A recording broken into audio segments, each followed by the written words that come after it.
What's up, guys? Welcome to Casually Opinionated, where we talk about everything you want to know and everything that matters in pop culture and current events. And today we're talking about freedom of speech, or more specifically, the limits of freedom of speech and how it's really affecting a certain section of YouTube. And if you read the title, you know where we're going with this one. So let's get into it.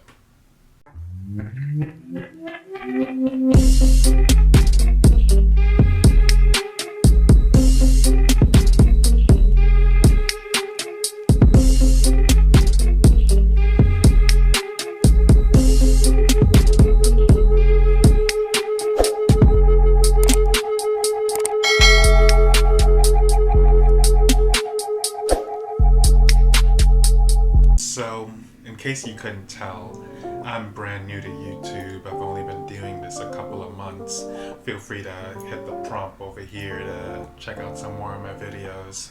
I learned pretty quickly that there's some limitations to what you can and can't say on this platform, and sometimes who those limitations fall upon can seem a little bit biased. Let me just make it clear that this is not a video bashing YouTube. I actually really love the platform, and before I started creating content, I was an avid YouTube watcher, and without it, I wouldn't be able to connect with all of you guys.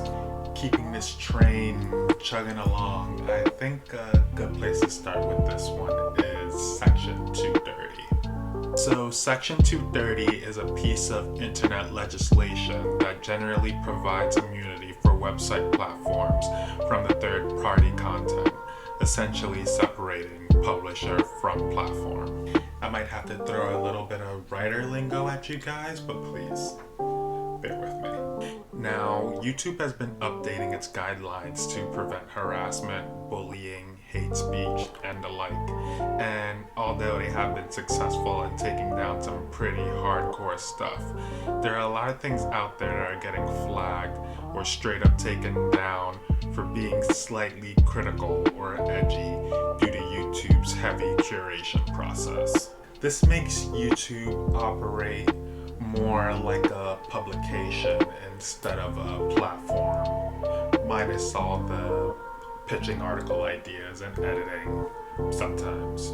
I mean, if you really want to get technical about it, freedom of speech doesn't even exist on YouTube. Freedom of speech applies to a citizen's rights to express concerns about the government, not just say whatever they want within the framework of a privately owned company, which is Google, who owns YouTube.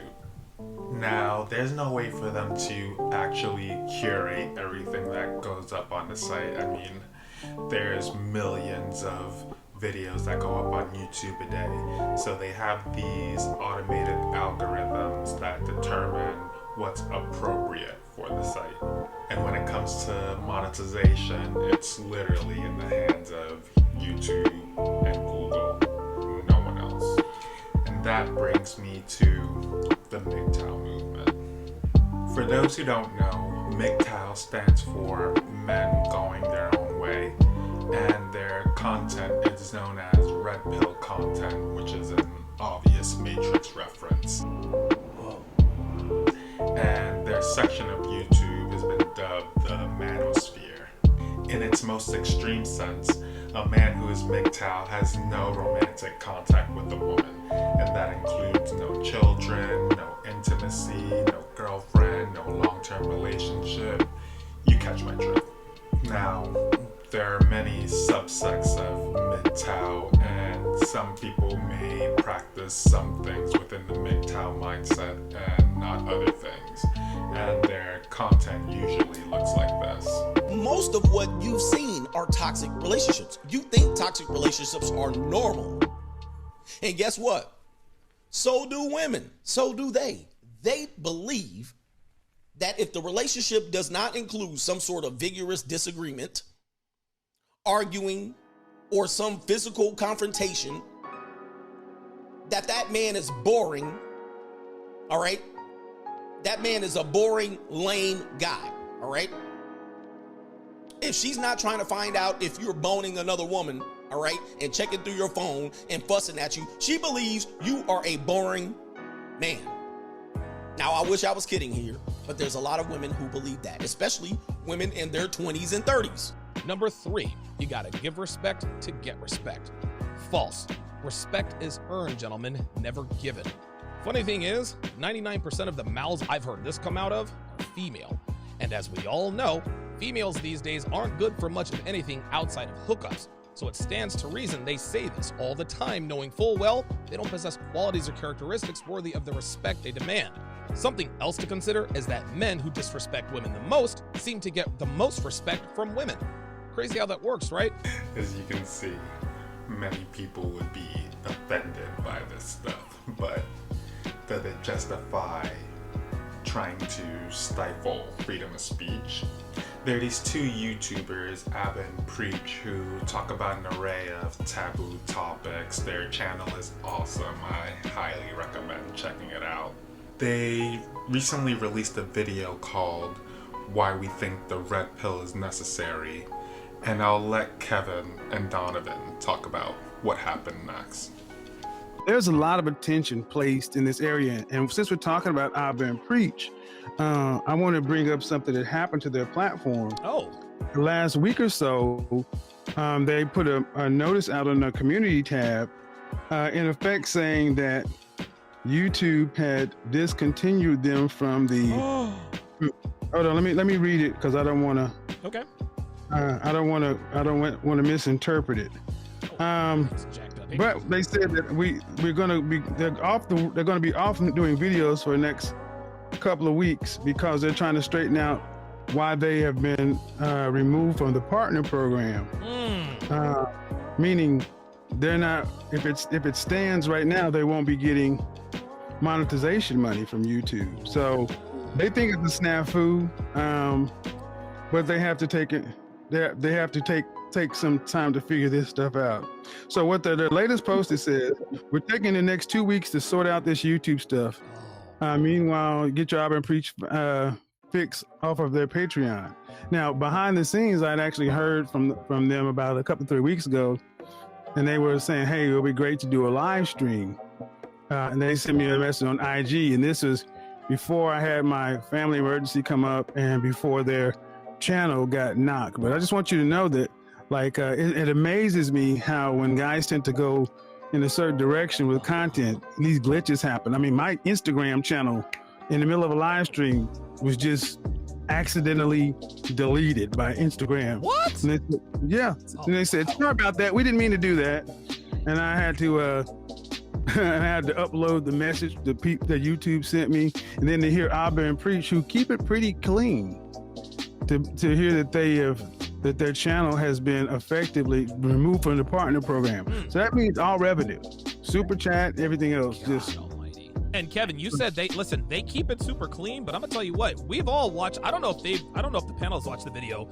You've watched the video, and I've watched the video. And they kept it super clean language-wise, but they did not. And they even say in the video, "Hey, man, if you speak a certain way, you're gonna get, you're gonna get community strikes, deplatform. There's no stuff like this." And I remember thinking while I was watching the video today, it's amazing that these guys are still on YouTube, and they are still on YouTube, but they have been quote unquote removed from the partner program. Kevin, listen, that's no coincidence, man. The reason they've been removed from the partner program is because they're too big a channel to be talking about what they're talking about. That's what it comes down to. All of these content creators have gotten multiple flags and strikes throughout the years, and Kevin Samuels has even gotten sued twice. And I don't gotta tell you where all this animosity is coming from. I'll give you a hint. It's not bad. So why are we talking about this? Mainly because of these reasons right here. I think one thing that people don't understand is that there's a lot of expectations placed on men in regards to the roles that they have to play in society, in regards to the roles that they have to play within the dating sphere. You know, the idea that we have to approach, the idea that we have to be the one putting the foot forward and doing all this stuff. I'm not saying that women don't have the responsibilities. I'm just saying there's a lot placed on us, right? The big problem is that we have zero resources in the mainstream to know how to do these things. We don't learn it from our parents because our parents oftentimes don't know what they're doing. We don't learn at school, and our friends are just as clueless as we are. So what ends up happening is that we look towards media. But the thing is, men don't have shows like The View. Men don't have shows like women do where they get to learn all the next beauty tips and have all their problems constantly talked about other than sports shows. And so what ends up happening is that men turn towards alternative media. For so long, I've been having lived experiences with women that were either negative or super toxic.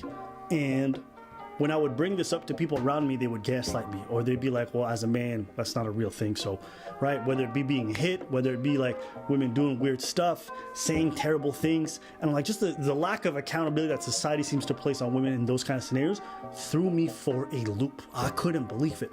And so I used to build up a certain level of resentment to the idea like they can just get away with this. And that we just constantly reinforce these ideas, right? And I would look towards media and I would watch, you know, shows like, I'm pretty sure it's The View. I can't remember what it was, but a girl just talking about like cutting off a dude's penile and throwing it in a garbage dispenser. And everyone laughed. Imagine a dude getting on a round table and everyone laughing about a girl's like pieces getting cut off down there. Never would happen. And I would constantly see this reinforced in media where women could touch dudes, grope them, do whatever they want, where they could hit dudes, and it's very popular and it's fine. But then anything that happens to us, we're just supposed to endure it because we're men. And over time, I used to get annoyed with like a lot of this stuff that was just commonplace. I think he's 100% right. And I'm not just looking at this as a man, I'm looking at this as a journalist as well. I'm a huge fan of forming a well-rounded opinion based on information from both sides. And I think it's simply not right to have one way of thinking shoved down our throats and have another basically try to be silenced. As far as this channel goes, I think this was a really good topic because it's something that we can build on and hopefully talk about this without getting any scrutiny. I think alternate forms of media that breeds critical thought on platforms like YouTube are essential to, you know, kind of bring up the next generation of great thinkers.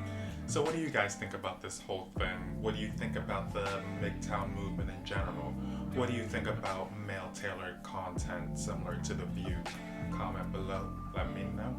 Follow me on Instagram at Casually Opinionated. Follow my personal Instagram at Litoswaay. And follow me on Twitter at Litoslife. And of course, I'll see you guys on the next one.